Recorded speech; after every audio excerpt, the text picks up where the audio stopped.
ఇలాంటి మరెన్నో వీడియోలు చూడడానికి like, share, subscribe and comment.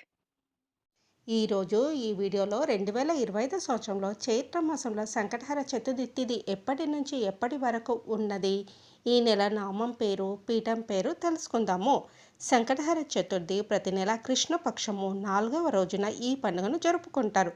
మరియు ప్రతి నెలకు ఒక్కో పేరు ఉంటుంది.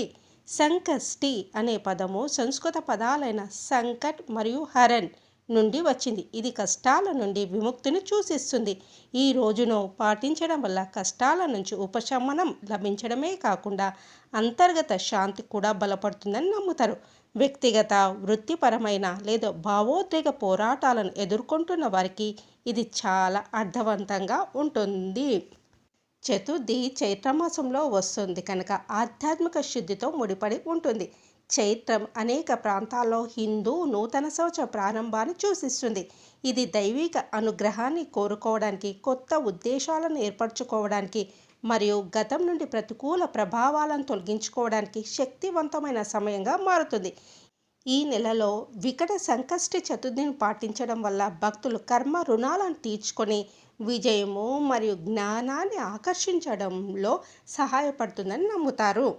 సంకష్టహర చతుర్థి నాడు వినాయకుని ఆరాధించడం వలన వినాయకుని అనుగ్రహం కలుగుతుంది. వినాయకుడు తొలి పూజలు అందుకుంటాడు. వినాయకుని ఆరాధించడం వలన మన పనిలో ఎలాంటి విఘ్నాలు కలగకుండా పనులు పూర్తవుతాయి. సంకటహర చతుర్థి రోజున వ్రతం చేయడం వలన మంచి జరుగుతుంది. మన కోరికలు నెరవేరుతాయి. అనుకున్న పనులు జరుగుతాయి. సంకటహర చతుర్థి వ్రత విధానం గురించి తెలుసుకుందాం. ఈ వ్రతాన్ని 3, 5, 11 లేదంటే 21 నెలల పాటు ఆచరిస్తారు. బహుళ చతుర్థి నాడు వ్రతాన్ని మొదలు పెట్టాలి. మనసులో కోరికను తలుచుకొని ఈ వ్రతాన్ని ఆచరించినట్లయితే మంచి జరుగుతుంది. వ్రత ఆచరణ రోజున ఉదయాన్నే శిరస్సున స్నానం చేయాలి. ఆ తర్వాత గణపతిని పూజించాలి. తెలుపు రంగు లేదా ఎరుపు రంగు జాకెట్ ముక్కను తీసుకొని వినాయకుడి ముందు పెట్టాలి.